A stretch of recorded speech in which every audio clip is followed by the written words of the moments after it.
তোদেরকে আজকে একটা ভূতের কথা বলবো। ভূতের কথা? ওটা গল্প হবে।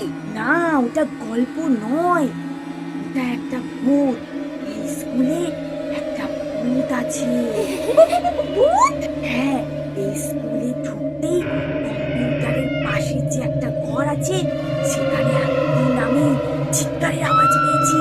কিন্তু আমি তো কোনোদিনও কিছু শুনিনি। একটা লোক চিৎকার করে বলছিল, আমাকে বাঁচাও, আমাকে বাঁচাও। তারপরে আমি ওই দরজায় কান পাতলাম। তারপর? তারপরে ওই লোকটা দরজা জোরে জোরে ধাক্কাতে লাগলো, আর আমি ছুটে পালিয়ে এসেছি।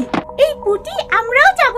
না বাবা, যদি কিছু হয়ে যায় তারপরে মা আমাকে বকা দেবে। কিছু হবে না, চল গিয়ে দেখে আসি। টিঙ্কি, তুই তো ভয় পাস, তোকে যেতে হবে না।